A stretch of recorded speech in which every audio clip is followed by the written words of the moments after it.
नांदेड शहरातील खेळाडूंना खेळण्यासाठी शहरात कुठेही मैदान उपलब्ध नसल्यामुळे प्रतिभावान खेळाडूंना सराव करण्यासाठी अनेक अडचणींचा सामना करावा लागत आहे। त्यामुळे नांदेड शहरात खेळाडूंसाठी मैदान उपलब्ध करून द्यावेत या मागणीसाठी ऑलिम्पिक असोसिएशन संघटनेच्या वतीने आजपासून जिल्हाधिकारी कार्यालयासमोर आमरण उपोषण सुरू करण्यात आले।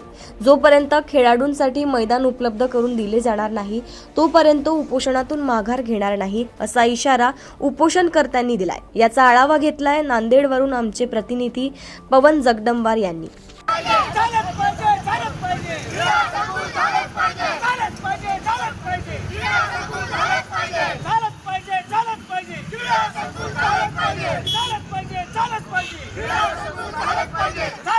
नांदेड शहरातील खेळाडूंसाठी मैदान उपलब्ध करून द्यावे या मागणीसाठी आज जिल्हाधिकारी कार्यालयासमोर आमरण उपोषण सुरू करण्यात आलं आहे। ऑलिम्पिक असोसिएशनच्या वतीने उपोषण आज जिल्हाधिकारी कार्यालयासमोर सुरू आहे। माझ्यासोबत संघटनेचे पदाधिकारी आहेत। काय सांगतात, काय मागणी आज जिल्हाधिकारी कार्यालयासमोर आमरण उपोषण सुरू करण्यात आलं आहे?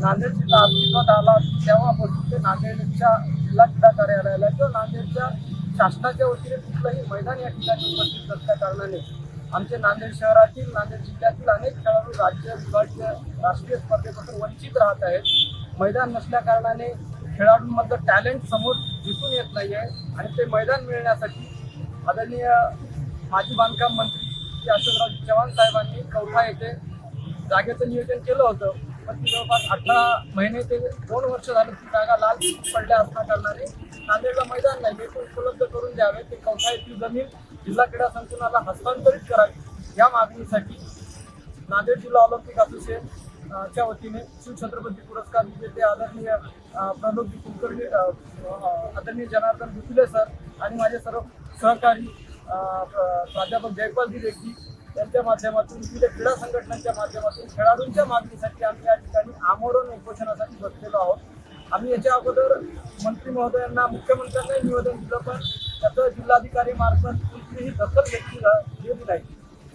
एक नॉमिनल पत्र आम्हाला जिल्हा क्रीडा अधिकाऱ्यांनी दिले की तुम्ही बसू नका, फाईल मंत्रालयामध्ये पेंडिंग आहे।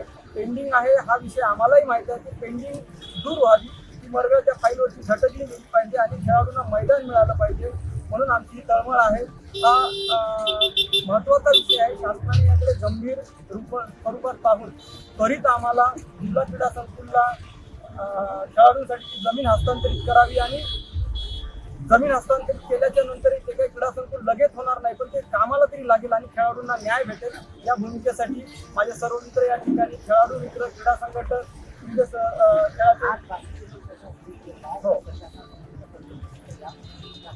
यानंतर आम्ही आजपासूनच अन्न त्याग आंदोलन करणार आहोत आणि अन्न पाण्याचा माझे मित्र जयपालजी रेड्डी, कोषाध्यक्ष या संघटनेचे, आणि मी आम्ही या ठिकाणी अन्न त्याग करून बसणार आहोत। जर आमच्या जीवाचं काही बरं वाईट झालं तर त्यासाठी सर्वोच्च प्रशासन जबाबदार राहील।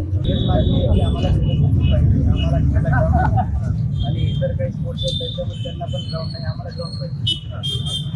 संभाजीनगर ग्राउंड आम्हाला ग्राउंड नाही, आम्हाला ग्राउंड पाहिजे। तुम्ही कोणत्या स्पर्धेत खेळणारे खेळाडू आहेत आणि त्यांना शहरामध्ये मैदान उपलब्ध नाही आहे, त्यामुळे त्यांची प्रशासनाकडे मागणी आहे की खेळाडूंसाठी नांदेड शहरामध्ये मैदान उपलब्ध करून द्यावं। यासाठी हे खेळाडू आणि त्यांचे जे प्रशिक्षक आहेत ते आजपासून जिल्हाधिकारी कार्यालयासमोर आमरण उपोषण. कॅमेरामॅन हर्षवर्धनसोबत मी पवन जगदंबार, नांदेड।